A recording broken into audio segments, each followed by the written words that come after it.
This is the OSSC. It's the best retro upscaler I've ever used, and although newer options have since been released, this device is still one of the best and worth a look. I do understand, however, that not everyone wants to pay close to £100 for it, and thus cheaper alternatives need to be considered. I've always thrown people at the Portta because it gets the job done for less than £30. It's not great, but it's the best you can get for that price. Or is it? Not if this upscaler has anything to say about it.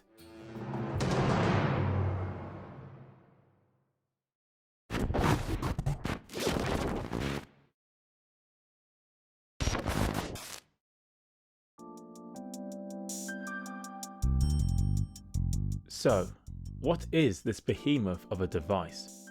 It's the Atlona AT-HD520 and it uses composite or S-Video and scales it to 1080p via HDMI. S-Video is a great connection type for most retro systems, and judging by what the box says, this piece of technology is serious business.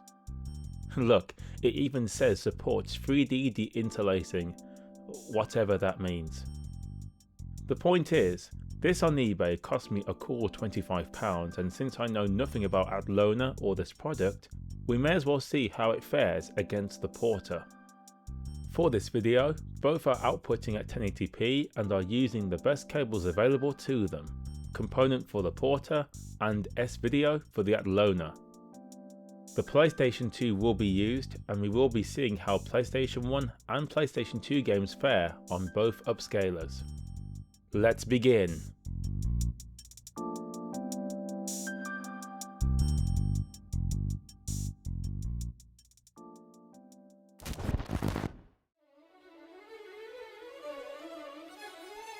Ridge Racer Type 4 is first. You are currently watching the Atlona footage. I have to say, this is not too bad at all. The image quality is fairly decent and the image is quite stable. There's a heavy grey box surrounding the picture though, and some parts of the image do exhibit a slight jump if you look hard enough. For £20, this is pretty good, and there's little lag, so it's perfectly playable too.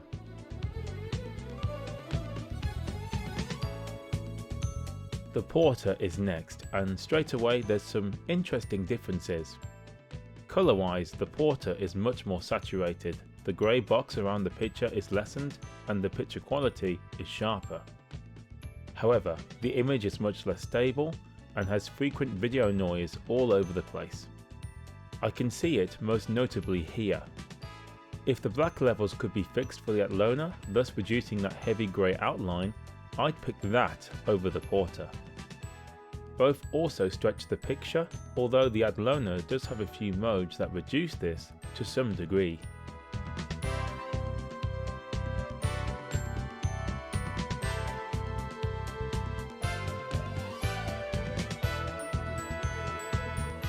V-Rally is next, and basically what I said about Ridge Racer can be applied here. This time, the game has a 16:9 mode, although it will make the game letterboxed. Anyhow, the Atlona renders the game much better, although the colours take a hit and the heavy grey outline is pretty annoying. The Portta, although looks more detailed and appealing, just can't seem to upscale footage without occurring video errors. The Atlona is doing much better than I expected, despite only using S-Video.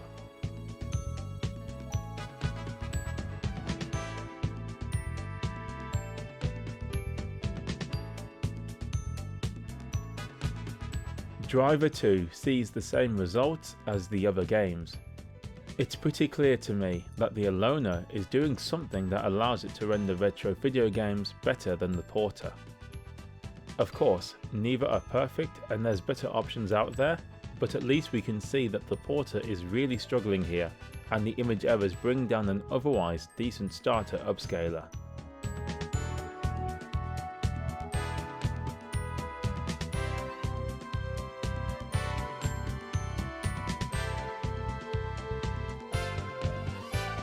Tobal No. 1 uses the interlaced mode for PlayStation. Let's see how both deinterlace this game. The Atlona is definitely the better at the interlacing, but suffers from odd black levels and muted colours. The Portta is more detailed, brighter and more colourful, but suffers from image errors once again and has a less stable picture. Which one would you pick?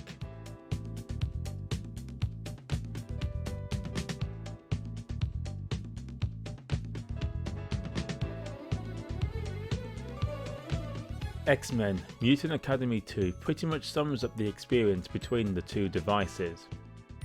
The Atlona again has the more stable picture, but has muted colours, whereas the Portta is more detailed and more colourful, but has more image problems in return. Right, let's montage the rest of the PlayStation games that I played, and also hear if the sound of the two devices are any good or not.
Alright, let's check out the PlayStation 2 game starting with WRC.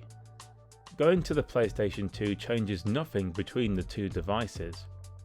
Pretty much everything I've said holds true here, and it'll be up to you to decide which one you prefer.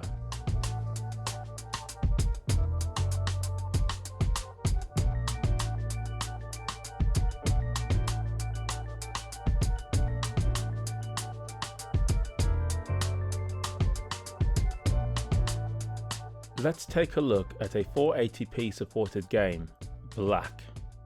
The Portta wins easily because thanks to component video, it can utilise the 480p mode, whereas the Atlona has to make do with 480i as S-Video can't go beyond 480i or 576i.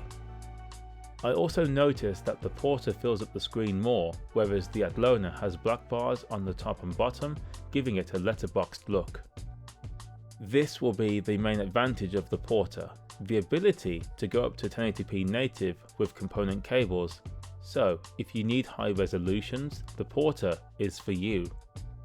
So that I don't repeat myself, Let's montage the rest of the PlayStation 2 games captured in interlaced video and come to a conclusion at the end.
left. And 5 right and 4 left, cut. 30 long, 4 right, keep in. And 6 left, 30. 6 left, 30. 5 left, 50. 6 left and 4 right, opens to 6. Into 6 left, 30. 5 left, tightens to turn 2.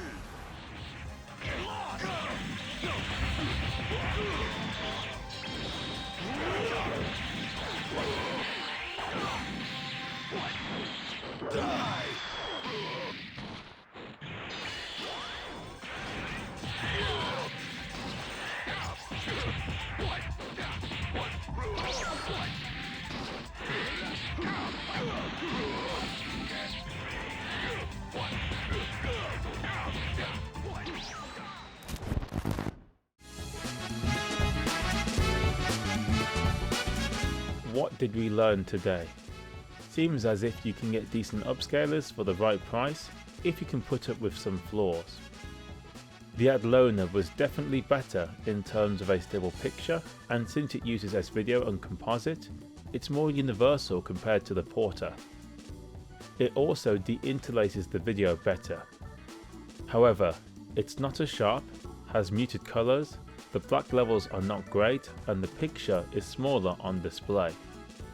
On the other hand, the Portta can support higher resolutions, has sharper picture quality, and a much brighter and more colourful picture to boot. It also has a bigger picture output, filling up the screen more. However, it suffers from video noise and picture problems that plague it outside of higher resolutions, and since it only supports component video, it's less universal compared to the Atlona. The question is, what do you folks think of both upscalers? Should I test both on more consoles? Let me know in the comments, and I hope to see you all again next time.